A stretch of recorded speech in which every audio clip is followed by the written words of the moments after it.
is fresh from the mailbox, and Brian James Freeman did what he could with this sticker. Please do not crush, bend, or fold. And they did all three, I think. They folded, and they bent, and perhaps crushed. Who knows?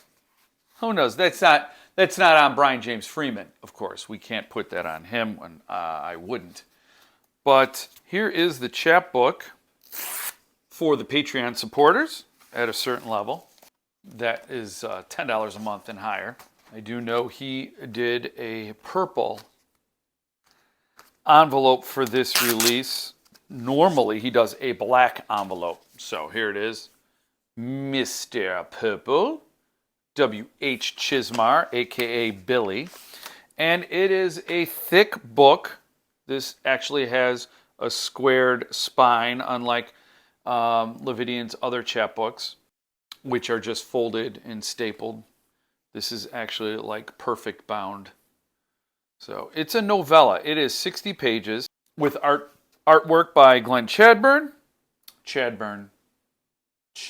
I think that's maybe how the Brits say it. And signed by Billy Chizmar and Glenn Chadbourn. And I have a number, which is 222.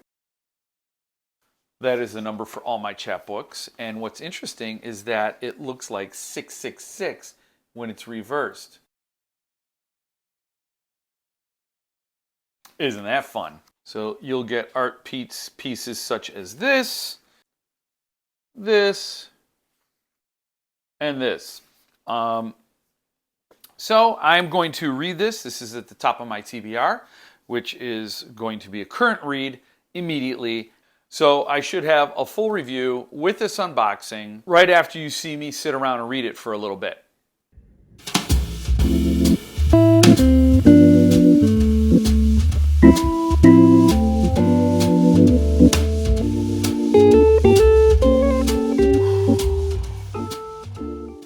I don't know how many of you are parents.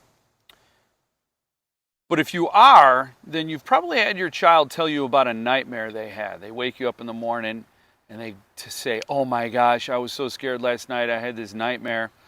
And you want to hear it because you love them. And this thing is important to them, and you listen intently, and oh, that sounds scary, and you're feeling sympathy for them, empathy for them, but you're not scared.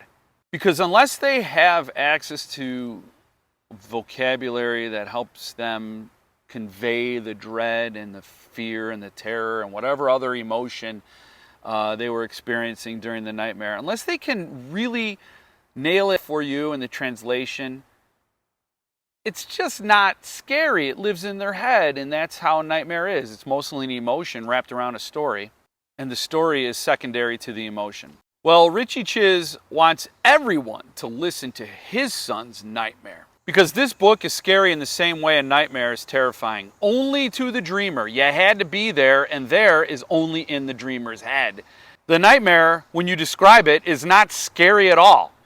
There's a lot of telling and no showing. Billy Chizmar writes that, W.H. Chizmar writes that his main character is terrified, and you just have to take his word for it, because that's all you have to go on.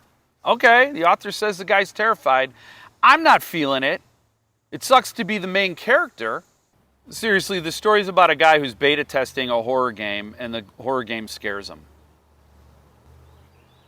I don't want to actually spoil any of this book if anybody is going to read it. That goes against my principles to spoil a book. No matter how bad the book is, I'm not going to do that. If this story were in a collection of other stories, upon finishing it, I would be thinking to myself, well, I hope the next one's better than this one. It definitely did not deserve a chapbook treatment, loaded with art, done by one of the best publishers in small press today. It pisses me off because there are so many fantastic authors out there who should have gotten this level of the stage, this spotlight. For example, Philip Fracassi has to publish The Fate of Nero all on his own. Not that that's a bad thing. I like it when authors take control of their own intellectual property. But how jazzed would everyone have been to see a Fracassi chapbook? Or any other author. I don't mind discovering authors via chapbooks. A Jeff Strand chapbook, for those who've never read him. A Josh Malerman, a Blake Crouch, Anya Alborn, Sarah Pinborough, Joe Lansdale. The list goes on. And a lot of these authors, yes, they already have a significant body of work. But holy shit, this did not deserve this, what I'm holding here. It didn't deserve a minute of hype. Even in the most favorable light you could give it, it's a mess story. And that's if you're a very forgiving person. But it just pisses me off that a kid of privilege leverages that privilege for more privilege. I've had enough of that in my life, in the world. I don't need it here in the small press community with a lot of really good, kind souls. I just don't need it. And this doesn't even help Billy Chizmar, because what if he has a great story in him? What if this is his first shot out the gate and he's got a great story down the line once he's ready for prime time, once he's ready for that spotlight, to really give a wonderful addition to horror fiction? If that's coming down the line, I'm not going to be there for it, because he had his shot, he took it, I read it, and it sucked. So now the name W.H. Chizmar is going to be attached to something inferior, amateur hour, middling in a middling anthology. It's actually like a poorly written Bentley Little story. It's as pointless and lame as that. But at least Bentley Little has a way with words. This book could have served for some editing. I say book, but it's a short story. The only good thing, I think, is the visualization of Mr. Purple.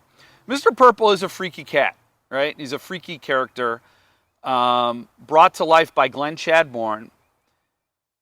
I'm telling you, loads of art for this thing. And I liked the visual of Mr. Purple, who I would have been happier if Mr. Purple was a lost reservoir dog. I was really hoping to love this story because I wanted to show everybody how open-minded I could be, and I could judge a work on its own merits without pulling in all the other bullshit. But I can't do it. It was as bad as I thought it would be.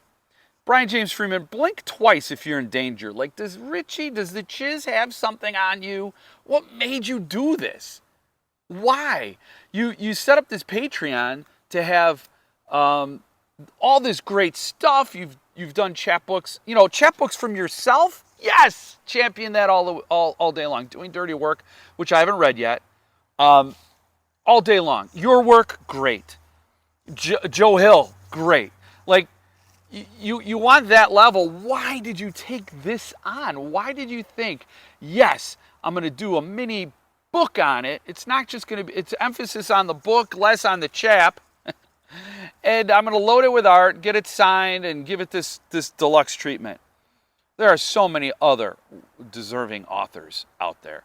Don't put this kid at the head of the line because of his dad and his dad's proximity to the king. I mean, I have nothing else to go on. I don't know how true any of that stuff is.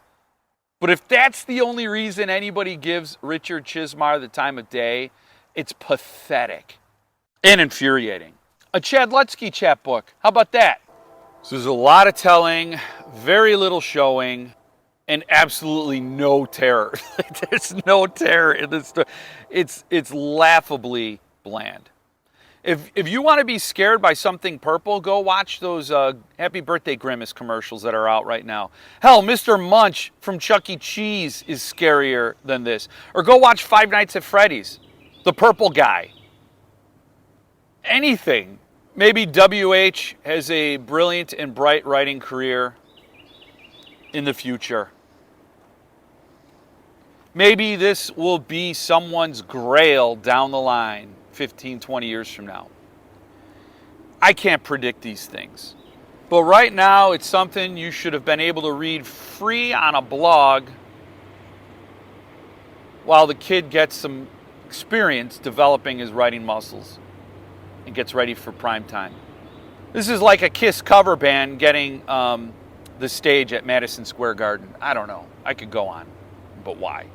I already went on longer than it took to read this. So if I have to give it a star rating, 1 star. It's pretty annoying. So thanks for joining me this time. I hope to see you again next time. And in the meantime, stay frosty.